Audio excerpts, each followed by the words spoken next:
And Fakhar रागली to all of you. मैं हूं फ़खर यूसुफ़ज़ई और आप देख रहे हैं डिबेट विद फ़खर। आज की डिबेट में बात करेंगे एक तो ये है कि आईएमएफ के साथ हमारा क्या कुछ चल रहा है करंटली, जो चीज़ें हो रही हैं। बजट की मंजूरी हुई है लेकिन उसके लिए जो एमनेस्टी स्कीम थी और इस तरह की चीज़ें थी उसको निकाल दिया गया है आईएमएफ के कहने पर। अब पैसे मिलेंगे या नहीं मिलेंगे, आई डोंट नो दैट।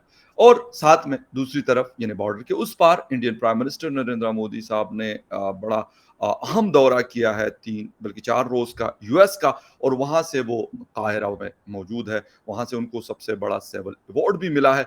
बात ये करेंगे कि पाकिस्तान की जो फॉरेन पॉलिसी है, क्या किया उन्होंने कि वो बहुत कम नज़र आते हैं या कहीं पे नज़र नहीं आते, जहाँ पे एक प्रेज़ेंस हुआ करती थी पाकिस्तान की, वहाँ पे नहीं है। इसके पीछे वजूहात क्या है? पाकिस्तान की नाकामी और इंडिया की सक्सेस स्टोरी क्या है? इस हवाले से बात करेंगे और बात करने के लिए हमारे साथ मौजूद है senior political analyst doctor Basharat Hasan साहब। डॉक्टर साहब, thank you very much for joining the show. Thank you जी। अस्सलाम वालेकुम। डॉक्टर साहब, एक तो थोड़ा-सा शुरू कर लेते हैं, मेरे ख़्याल से फ़ॉरेन पॉलिसी से शुरू कर लेंगे, क्योंकि आईएमएफ भी अगर देखा जाए तो शायद हमारे फ़ॉरेन पॉलिसी का एक हिस्सा बन गया, उस पे भी आता हूँ। इंडियन प्राइम मिनिस्टर को दावत मिली, उन्होंने दौरा किया, बहुत बड़ी डील्स हुई आपस में उनकी, एमओयू साइन हुए हैं। और वो खाली एमओयूज़ नहीं होते जिस तरह के हमारे होते हैं, वो बाकायदा उस पे काम शुरू हो जाता है। क्या कहते हैं कि पाकिस्तान कहीं पे इस तरीके से लास्ट कई सालों से हम देख रहे हैं कि कोई इस किस्म की प्रेज़ेंस नहीं है पाकिस्तान की, हालाँकि अमेरिका के साथ दोस्ती हो, यूरोपीय यूनियन के साथ दोस्ती हो, गल्फ कंट्रीज़ के साथ या मिडल ईस्ट के साथ दोस्ती हो, काफ़ी बेहतर रही है किसी ज़माने में, लेकिन अब नहीं है। हमारी नाकामी और इंडिया की कामयाबी के पीछे वजूहात थोड़ा-सा आपसे जानना चाहेंगे। देखिए, हमारी नाकामी की वजूहात तो बिल्कुल वाज़ेह हैं। जी, ये सन 1981 में जब पाकिस्तान पे एक फ़ौजी डिक्टेटर की हुकूमत थी जिनका नाम था जनरल ज़ियाउल हक। जी, उन्होंने पाकिस्तान के बहुत पॉपुलर लीडर थे ज़ुल्फ़िकार अली भुट्टो साहब, उनसे जो है हुकूमत छीनी, मार्शल लॉ लगाया, फिर उनको जो है कत्ल कर दिया। अदालत के ज़रिए कत्ल करवाया गया उनका। जी, तो उसके बाद से उन्होंने ये देखा कि अच्छा, पीपल्स पार्टी जो है वो भुट्टो साहब की जमात थी और वो पूरे पाकिस्तान में बहुत ज़्यादा मकबूल थे।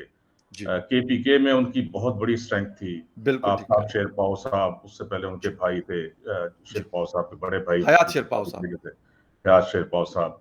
जी, बहुत मकबूल लीडर थे केपीके से, पीपीपी के। इस तरह पंजाब में बहुत बड़ा गढ़ था पीपल्स पार्टी का, और सिंध में, और इस तरह बलूचिस्तान में, एजेके में, गिलगित बल्तिस्तान में। तो पीपल्स पार्टी एक वाहिद जो है नेशनल जमात थी। उसको क्रश करने के लिए फिर उन्होंने ये किया कि बहुत तरीके आजमाए, उनके लीडर को जो है कत्ल कर दिया गया। उसके बाद तरह तरह के उन पर जुल्म किए गए, कोड़े मारे गए, उनको फांसियां दी गई, लेकिन वो पार्टी खत्म नहीं हो रही थी। और क्योंकि उसकी जड़ें अवाम में थी, तो वो फिर उन्होंने ये किया कि जनरल जिलानी एक होता था, उसके जरिए उन्होंने वहां पे लाहौर में ढूंढना शुरू किया कि हमें कोई बिजनेस, ऐसा बिजनेस मैन दो जो कि हम खड़ा कर सकें, उसको बना सकें लीडर, और वो जो है पीपल्स पार्टी के जोर को तोड़ सके। तो 1981 में वो फिर नवाज शरीफ साहब को लेकर आए और इनको जो है पहला पंजाब का फाइनेंस मिनिस्टर लगाया। वहां से फिर इस हमारा जो मुल्क है उसका जवाल शुरू हुआ। और ओके। फिर जब बिजनेसमैन के अपने हाथ में जो है एक मुल्क की बागडोर दे दी और फिर उनको पूरी तरीके से सपोर्ट किया। उनके बाद जनरल ज़िया तो 1988 में वो तो जो है इस दुनिया से चले गए थे। उसके बाद भी आने वाली जो हुकूमतें थी उन्होंने उन्हीं को सपोर्ट किया हर तरीके से। जो फौजी हुकूमतें थी उनको सपोर्ट करते चले गए 1999 तक। और फिर 99 में बिलाखिर जो है परवेज मुशर्रफ साहब आए, तो उन्होंने फिर इनको थोड़ा सा जो है वो सीधा करने की कोशिश की। लेकिन इस अरसे में इन्होंने बिल्कुल जो है ऐसी बुनियाद रख दी जिसमें कि पीपल्स पार्टी चली गई जरदारी साहब के हाथ में, और इनके पास मुस्लिम लीग नून की बागडोर आ गई। इन्होंने मिलकर एक वायदा किया जिसे मिसाक जमहूरियत का नाम दिया, और इन्होंने ये फैसला किया कि हम बारी बारी जो है इस मुल्क पर हुकूमत करेंगे। और दोनों का एम जो था वो सिर्फ पैसा कमाना था, जिस तरीके से भी हो। और जी, मुल्क की तरक्की, अवाम की तरक्की जो है वो उस बिल्कुल कहीं पर दरमियान में नहीं आती थी। और इसके लिए इनमें बाहमी इत्तेहाद था कि आखिर में तो यहाँ तक हुआ कि इन्होंने सूबे बांट लिए कि तुम जो है वो सिंध में हुकूमत करो, हम जो है पंजाब में हुकूमत करते हैं, जी। और वफाक जो है वो बारी बारी लेंगे। तो जमहूरियत का नाम इस्तेमाल किया गया, एक्चुअली जमहूरियत नहीं थी, बल्कि बड़े जिम्मेदार जो कि अरबों रुपए कमाते हैं उनके ऊपर कोई टैक्स नहीं है किसी किस्म का, और जो बड़े जो है जागीरदार, बड़े जमींदार, बड़े कारखानेदार बाद में शामिल हो गए, और बड़े बिजनेसमैन, इनके हाथ में पाकिस्तान की हुकूमत चली गई। और इन लोगों ने जो है लूट मार का बाजार गर्म कर दिया, और आम आदमी को जो है बिल्कुल जो है बिल्कुल फकीर कर दिया, गरीब कर दिया। तो सर ये पाकिस्तान के सियासतदान है, इस वजह से इनकी फॉरेन पॉलिसी भी खत्म हुई, इसकी वजह से इनकी इकोनॉमी भी खत्म हुई, इसकी वजह से इनकी दुनिया में इज्जत भी खत्म हुई, क्योंकि इनका ईमान, इनका जो है एम सिर्फ पैसा है, पैसा ओके। कमाना है, और वो कमा कर पाकिस्तान में भी कारखाने लगाना है हर किस्म के। पहले तो ये सिर्फ सरिये सीमेंट वगैरह में होते थे, जो कि इंसान कभी कभी इस्तेमाल करता है, जिसने मकान बनाना हो जिंदगी में एक जी। दफा वो सरिया सीमेंट इस्तेमाल करता है। अब तो तमाम खाने पीने की चीजों के कारखाने इनके हैं, तमाम बिजनेसेस खाने पीने की इनकी हैं, दूध के जो डेयरी फार्म्स बड़े इनके हैं, जितने बड़े पोल्ट्री फार्म है वो हमारे सियासतदानों के हैं, जितने बड़े और कारखाने खाने पीने की चीजों के, जो इंपोर्ट्स होती हैं और जो एक्सपोर्ट्स होती हैं पाकिस्तान से खाने पीने की चीजों की, सब इन सियासतदानों के हाथ में है। और इन्होंने पाकिस्तान में 48% इस वक्त फूड इन्फ्लेशन है, तो जी। आप देख लें कि इन्होंने मुल्क को कहां पहुंचा दिया है। सर तो दूसरी तरफ इंडिया में ऐसा नहीं है, इंडिया ओके। के सियासतदान जो हैं उन्होंने अपने मुल्क की तरक्की की तरफ तवज्जो दी, उन्होंने अपनी मिडिल क्लास को ऊपर उठाया। यस।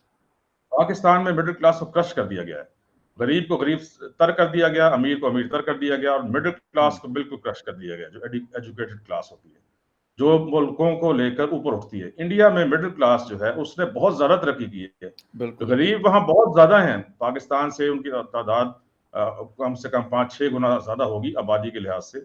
लेकिन इंडिया में जो मिडिल क्लास है उसने बहुत ज्यादा तरक्की की है, जिसमें कि बहुत बड़ा हाथ उनके जो वजीर आजम नेहरू थे उनका है, जिन्होंने आईआईटीज बनाई, इंडियन इंस्टीट्यूट ऑफ टेक्नोलॉजी बनाया। वो इतने आला दर्जे की उनकी यूनिवर्सिटीज हैं कि अगर वहां से इंडिया में कोई उन पर फेल भी हो जाए तो वो जाकर आईवी लीग में, अमेरिका में जाकर वो जो है वहां पर उसको एक्सेप्ट कर लिया जाता है। और उसके बाद आईटी के फील्ड में इंडिया ने बहुत ज्यादा तरक्की की है, और इंडिया की आईटी एक्सपोर्ट्स जो हैं वो सऊदी अरब की जो है तेल की एक्सपोर्ट्स से ज्यादा है। अब इससे आप अंदाजा कर लें, अभी जब मोदी साहब गए हैं अमेरिका, तो आप देखें कि जितने बड़े बड़े जो है आईटी की कंपनीज हैं उनके सीईओज वो इंडियंस हैं। जी बिल्कुल। इस चीज को डिनर दिया गया वहां, जिसमें कि उनका प्रेसिडेंट मौजूद था और उनके बड़े बिजनेसमैन थे, उसमें उन्होंने जो है जितने इंडियन वहां पे सीईओज हैं उनको, बड़े बड़े कंपनीज के, मल्टीनेशनल कंपनीज के, उनके सीईओज को भी साथ इनवाइट किया हुआ था। बिल्कुल। तो ये बात है, पाकिस्तान के कितने जो है लोग जो है, कितने सीईओज पाकिस्तान के आपको मिलेंगे हम्म। मल्टीनेशनल कंपनीज के। तो यहाँ पर मिडिल क्लास को क्रश कर दिया गया, और इंडिया में उसको बहुत ज्यादा ऊपर उठाया गया है, सही। उनको तरक्की दी गई है, उनको जो है बहुत ज्यादा मराद दी गई हैं, जी उनको एंकरेज किया गया है। अब बिल्कुल। अगर वो अमेरिका से छोड़ कर आना चाहें तो इंडिया में आकर उनको उसके अगर बराबर नहीं तो उससे उसके नजदीक तरीन बिल्कुल। तनख्वाह भी मैसर होती है, सहूलतें भी मैसर होती हैं। एग्जैक्टली सर, और यही वजह है कि ये है। बहुत सारे लोगों से मुलाकात हुई और वो ये कहते हैं कि भाई कोई कहता है मैं कनाडा में होता था, कोई कहता है मैं यूएस में होता था, कोई कहता है हम यूके यूरोप में होते थे, लेकिन वी आर शिफ्टिंग टुवर्ड और ओन कंट्री। और दूसरी तरफ हम ये देखते हैं कि हमारे यहाँ लोग कश्तियों में, यानी छोटी छोटी कश्तियों में, इस हालत में है कि वो भागने पे मजबूर है। वो कहते हैं यार ठीक है ना, इस तरह मरना है तो उस तरह बेहतर है कि उस तरह कोशिश की जाए, हो सकते है कोई अटेम्प्ट हम कर लें और वो लग जाए, चक्का मारा लग जाए। सर एक चीज मुझे ये बताइएगा कि हमारे यहाँ डिक्टेटरशिप या फिर जो पॉलिटिक्स के अंदर इंटरफेरेंस रही है मुख्तलिफ इदारों की, वो भी एक बहुत बड़ा रीजन है। और इसके साथ दूसरा ये पूछना चाहूंगा कि सर इससे पहले भी इंडिया के बड़े सारे प्राइम मिनिस्टर आए, मनमोहन सिंह साहब ने भी बड़ा काम किया, लोग उससे भी इनकार नहीं करते। लेकिन अगर बात की जाए तो कहते हैं कि नरेंद्र मोदी साहब ने जो कुछ किया है उसको जिस तरह 2 × 2 मल्टीप्लायर इफेक्ट डाल दिया इन सारी चीजों के अंदर। अब लोग कहते हैं, जो भी आता है, जो भी बाकी दुनिया की कंपनीज के सीईओज हैं या कोई और इन्वेस्टर्स हैं, वो कहते हैं जी हम फैन हैं उनके, हम ट्रस्ट करते हैं उस पे। सर ये वाली चीज़ हम क्यों नहीं बना सके? मतलब 75 76 ईयर उनको भी हो गए और इतने साल हमें भी हो गए। क्या डिक्टेटर्स का फ़र्क था कि वहाँ पे डिक्टेटरशिप नहीं रही, वहाँ पे जैसी-तैसी भी रही लेकिन डेमोक्रेसी रही। किसी की जुर्रत नहीं हुई कि किसी प्राइम मिनिस्टर को कहे कि तुम घर जाओ और इस सीट पे मैं बैठूँगा। और हमारे यहाँ तो कहते कान से पकड़ के और कहते साइड पे हो जाओ बस, हम ही हैं।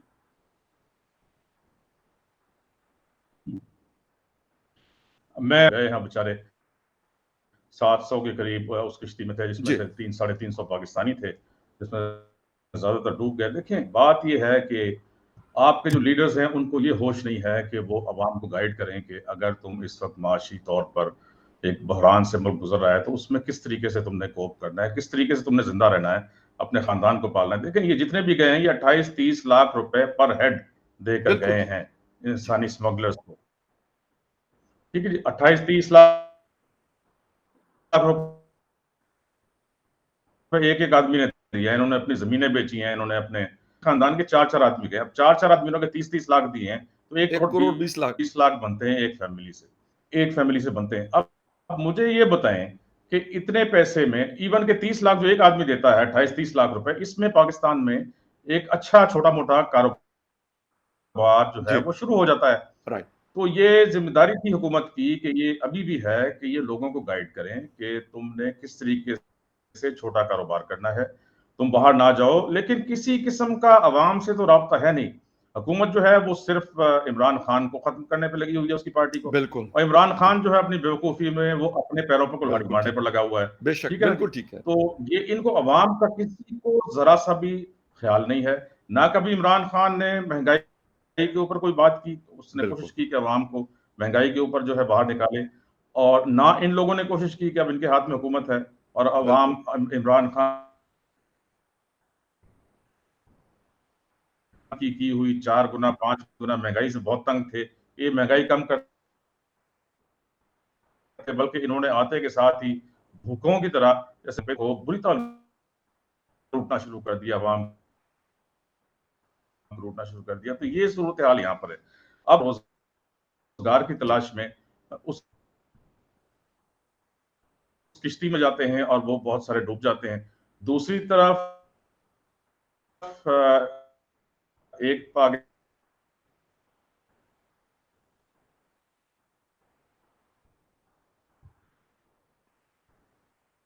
जी, जी, डॉक्टर साहब।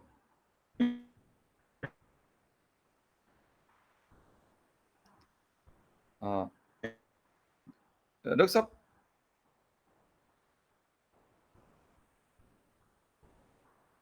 डॉक्टर साहब की आवाज़ हमारे पास नहीं आ रही है।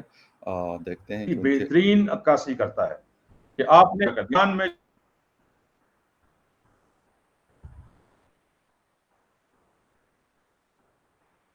जो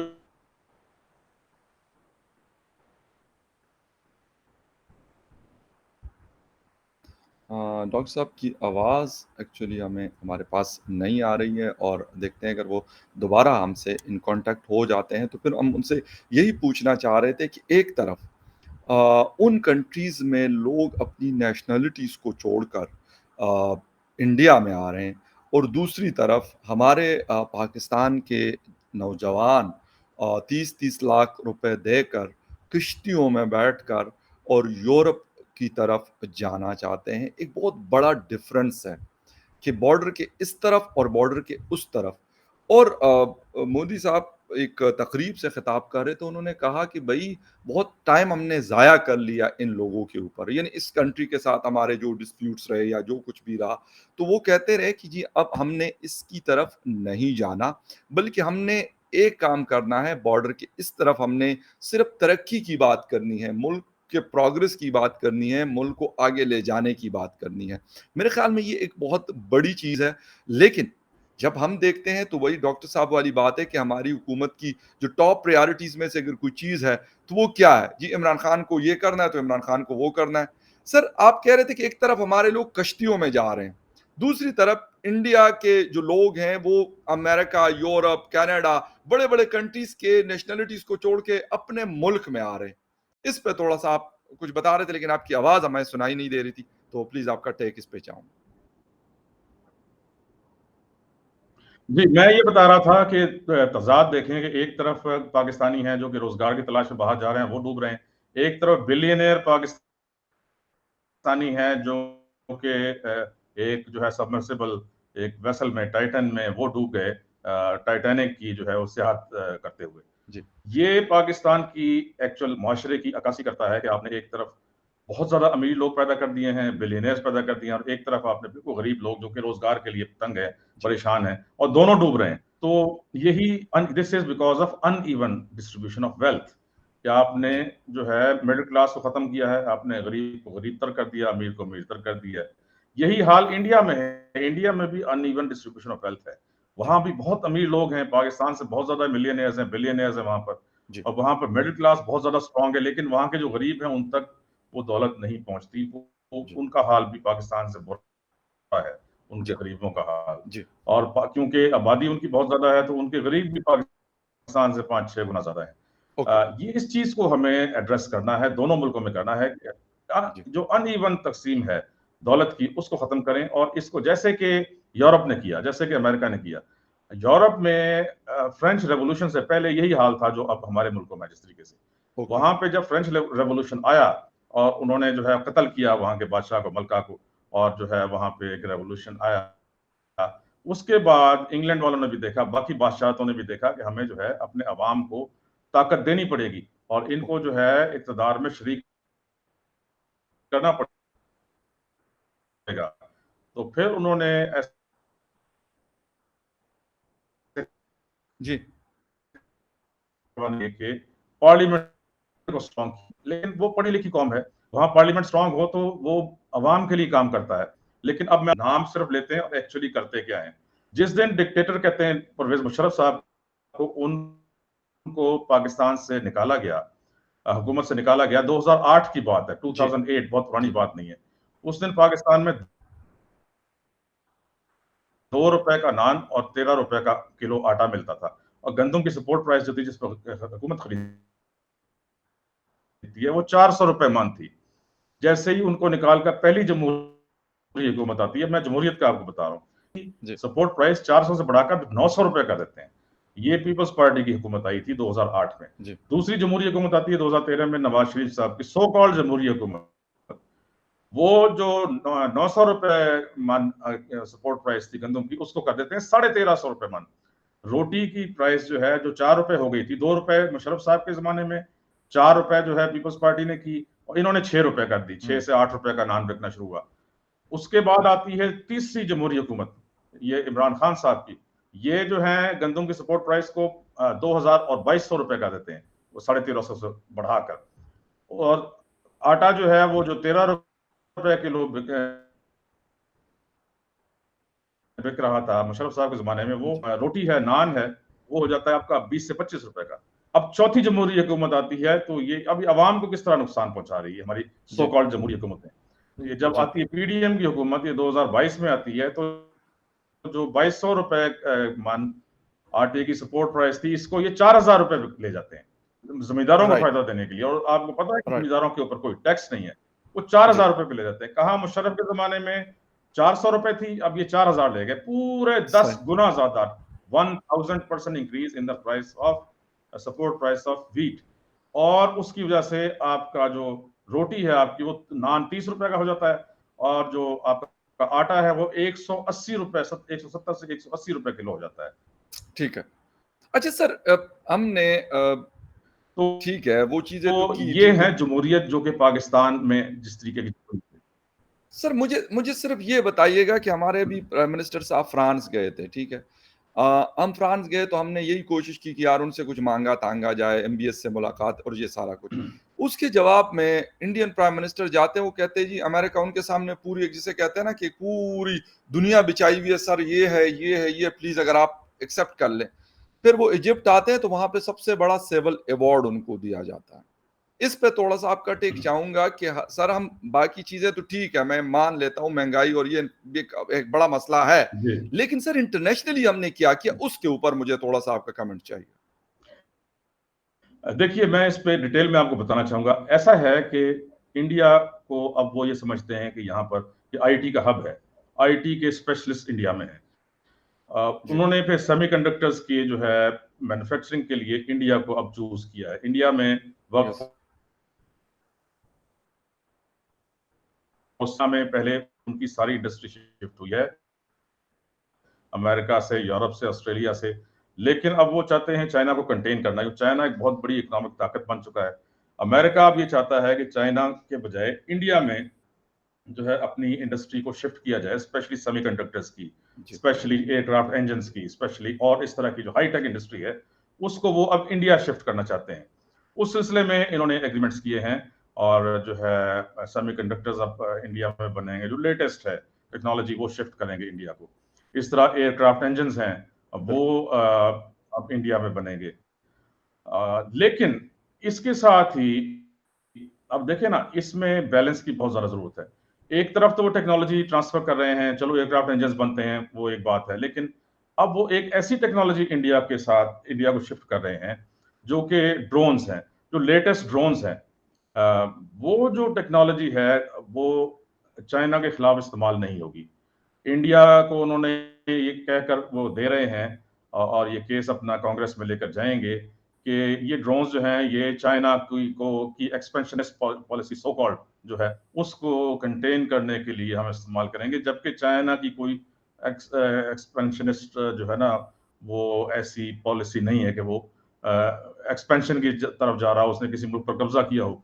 आज तक ऐसा नहीं है। ये काम जो है ये यूरोपीय और अमरीकी ही करते हैं। लेकिन चाइना को कंटेन करने के लिए अब मुझे ये बताएं कि क्या इंडिया जो है वो इन ड्रोन्स से, जो 30 ड्रोन्स वो लेगा अमेरिका से, क्या वो उससे चाइना पे हमला कर सकता है? Can it dare to attack China? सवाल ही पैदा नहीं होता। ये ड्रोन्स जो हैं ये पाकिस्तान के खिलाफ इस्तेमाल होंगे, लेकिन इसके कॉन्सिक्वेंसेस आप देखें। मैंने इसके ऊपर काफी काफी बड़ा मजमून भी लिखा है, जी। वीडियो भी बनाई है और सारी दुनिया में फैलाई है, सबको भेजी है। देखें, इस तरीके से एक एस्केलेशन होगी, यहाँ पर एक आर्म्स रेस दोबारा शुरू होगी। अगर ये ड्रोन्स बहुत खतरनाक किस्म का हथियार है, ये वो हथियार है जो कि अमेरिकन यूज करते हैं कत्ल करने के लिए, जो है टेररिस्ट को मुख्तलिफ मुल्कों में, अफगानिस्तान में इन्होंने इस्तेमाल किए, पाकिस्तान के इलाकों में इस्तेमाल किए और इस तरह बाकी दुनिया में इस्तेमाल करते हैं। लेकिन ये इंतहाई खतरनाक टेक्नोलॉजी है, इससे आप किसी को भी टारगेट कर सकते हैं, किसी एक आदमी को भी टारगेट कर सकते हैं।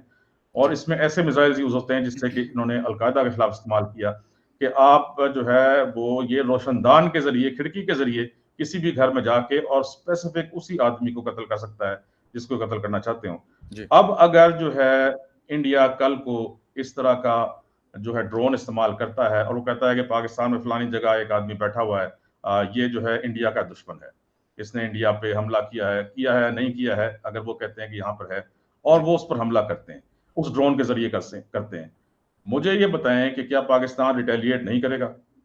और पाकिस्तान भी न्यूक्लियर पावर है, इंडिया भी न्यूक्लियर पावर है, तो इस तरीके से एक एटमी जंग छिड़ सकती है दोनों मुल्कों के दरमियान।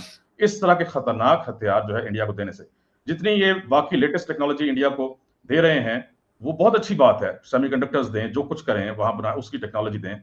लेकिन जब ये इस तरह के हथियार देते हैं जिससे कि इस इलाके में, देखें, अगर इंडिया और पाकिस्तान की न्यूक्लियर वॉर होती है, इससे सिर्फ इंडिया और पाकिस्तान तबाह नहीं होगा, इसके अरबों लोग तबाह नहीं होंगे, ये सारी दुनिया तबाह होगी, सारी दुनिया में बहुत बड़ा जो है इसका नुकसान होगा। सर तो इस पर जो एक है एक मैं छोटी कहता सी हूँ चीज सर, आपसे एक कि छोटी सी चीज, टाइम क्योंकि खत्म है, लेकिन एक छोटी सी चीज समझना चाहूंगा। जिस वक्त सर हमारे ताल्लुकात थे तो हम उनसे F-16 भी लेते थे और हम सारा कुछ लेते थे और हम इस्तेमाल करते रहे, इंडिया के खिलाफ हमने किया। तो सर आज अगर इंडिया की बारी है तो क्या अमेरिका हमसे पूछेगा कि हमने ये वाला ड्रोन देना है, आपको पसंद है या ना पसंद है, या आपके खिलाफ इस्तेमाल होगा या नहीं होगा? सर ये कैसे हो सकता है? अगर हमने अपनी जगह खो दी है, हमने उस पे थ्रू आउट ईयर्स या थ्रू आउट टाइम काम नहीं किया, तो इसमें किसका कसूर है? हमने अपने आप को एक मैं सिक्योरिटी जवाब स्टेट बनाया हुआ मैं है, हमने अपनी स्ट्रेटेजिक लोकेशन को एज ए सिक्योरिटी स्टेट इस्तेमाल किया है, इंडिया उस चीज को और तरीके से इस्तेमाल कर रहा है। तो ये अकल अगर हमें नहीं है तो इसमें तो मेरा ख्याल में ना अमेरिका का कसूर है, ना इंडिया इजराइल का कसूर है, और ना कंबोडिया और नहीं भूटान का कसूर है। हम क्यों नहीं कर सके? मैं आपको जवाब देता हूँ। देखें, जी। जी। इसमें पाकिस्तान तो आता ही नहीं ना बीच में। जी। पाकिस्तान ये तो एक साजिश के तहत इंडिया, अमेरिका का क्या नुकसान होता है? जी। मारे जाते हैं तो इंडियन और पाकिस्तानी मारे जाएंगे ना। वो तो बहुत दूर बैठे हुए हैं। इसका जो असर होगा वो एशिया में होगा ज्यादा। जो ये अगर ये सारे एटम बम फटते हैं तो जी, एशिया तबाह होगा और इसका असर जो है यूरोप तक जाएगा। अमेरिका तो फिर बहुत दूर है।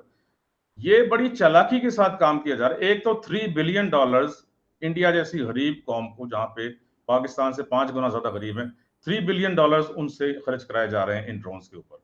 और मैं आपको बताऊं, ये इस्तेमाल नहीं हो सकेंगे। अगर इंडिया ने इस्तेमाल किया तो पाकिस्तानी फौज रिटेलिएट सर करेगी। वो तो एक अलग बात है ना, अगर लेकिन कोई ये चीज मैं आपके ये पास कह भी रहा हूं बंदूक ये है, मेरे पास भी सर अगर नहीं, बंदूक ये है, एक्चुअली तो साजिश यकीनन है। ऐसा होता है कि अगर एक किसी के ये ऊपर फायर करता है तो दूसरा उसको जवाब देता है। वो तो नहीं हो सकता कि देखें, वो। ये जी अमेरिकन जी। साजिश है ना, ये अमेरिकन साजिश है। सर ये उनको परवाह 75 नहीं है साल हो कि गए इंडियन मारे साजिशों से, जाते हम हैं, कभी नहीं सर। मैं इंडियन इस एक मारे छोटे जाते आई हैं एम या सॉरी टू पाकिस्तानी इंटरप्ट मारे यू, जाते हैं, लेकिन सर हम उनको कभी परवाह कभी नहीं। इन साजिशों से, ये अमेरिका की साजिशों वाला मतलब चूरन हमें बेचा जाता है। ये दुनिया में सिर्फ हम जीते हैं, 58 इस्लामी ममालिक है, 202 या 203 पूरी दुनिया में ममालिक है। हम आज तक अगर इस चीज को नहीं समझ सके तो सर ये तो हमारा कसूर है ना, कि हम अमरीकी साजिश में हर दफा मारे जाते हैं, हर दफा हम अमरीकी साजिश में आते हैं। सोवियत नहीं, तो यूनियन की जंग हो, आप देखें, अफगानिस्तान में 2001 की जंग हो, या पाकिस्तानियों कुछ को और तो होश ड्रामा ही हो। नहीं है ना। आप देखें, पाकिस्तानियों को तो होश ही नहीं है। तो बस सर पाकिस्तान ने असल तो बात कोई ये एहतजाज करें, ही नहीं किया। इसका कोई और पाकिस्तान ने तो समाधान एहतजाज भी आपको। नहीं किया ना। ये तो मैं बात कर रहा हूँ, ये जी तो बात मैं कर रहा हूँ ना। जी पाकिस्तान के फॉरेन ऑफिस ने, पाकिस्तान के प्राइम मिनिस्टर ने, पाकिस्तान के प्रेसिडेंट ने, जी। पाकिस्तान के जो है ना और किसी ने, पाकिस्तान के मीडिया ने, किसी एंकर ने कोई प्रोग्राम किया है इस पर सही कह रहे हैं, कि जो सही ड्रोन कह दिए रहे जा हैं, रहे हैं ये इतनी सही कह रहे खतरनाक हैं। चीज है? ये पाकिस्तानी तो सोए हुए हैं, इनके तो तो लीडर बस सोए सर हुए हैं। इनको तो ये सिवाय फिर कमाई ये के, फिर लूट इसमें मार के, इनको तो होश ही नहीं सर है। कसूर किसी का नहीं इनको तो है। होश ही नहीं है ना। ये मुल्क तबाह हो जाए, सर कुछ हो जाए, इनको अपने कमाई से गर्ज है। बस यही ना, ये यही बात है दिस इज ना। The main difference between India and Pakistan, कि वो अपने नेशनल इंटरेस्ट को प्रोटेक्ट करते हैं और हम अपने पर्सनल इंटरेस्ट को प्रोटेक्ट करते हैं। दुनिया में अगर एग्जैक्टली, हम जाते हैं तो हम डील वो करते हैं जिसमें मेरा बिजनेस अच्छा हो जाए। अगर एग्जैक्टली। आपके पास इख्तियार है तो आपका बिजनेस अच्छा हो जाए, तो फिर इसमें सर किसी को मेरे बिल्कुल, ख्याल में बिल्कुल। कसूरवार ठहराना, मैं तो बिल्कुल क्लियर कट कहूंगा कि इसमें ना इंडिया जिम्मेदार है, न इसमें चीन जिम्मेदार है, न इसमें अमेरिका जिम्मेदार है, न इसमें इसराइल या सऊदी अरेबिया जिम्मेदार है। जब हमारी अपनी पॉलिसी अपने घर में अपने इंटरेस्ट में बनना शुरू होगी तो शायद फिर हम भी, आप, हम या हमारे जैसे और लोग बैठे हों और वो कहें हाँ यार हमारी ये डील अमेरिका से हो गई, ये रशिया से हो गई, ये चाइना से हो गई, ये यूके से हो गई, ये इंडिया से हो गई, और ये चीजें प्रोग्रेस करेंगी नेक्स्ट 5 to 10 ईयर्स में, तो मेरे ख्याल में हम बेहतरी की तरफ जा सकते हैं। लेकिन उसके लिए एक खुला दिल और खुला दिमाग चाहिए, जो बिल्कुल अल्हम्दुलिल्लाह से हमारे पास नहीं है। डॉक्टर साहब आपके वक्त का बहुत शुक्रिया, थैंक यू वेरी मच, आपने शो ज्वाइन किया। Viewers thank you very much for watching debate with Fakhar Yousafzai. किसी और डिबेट में आपसे फिर मिलेंगे, तब तक के लिए टेक केयर एंड बाय। अल्लाह हाफिज। Thank you sir, thank you.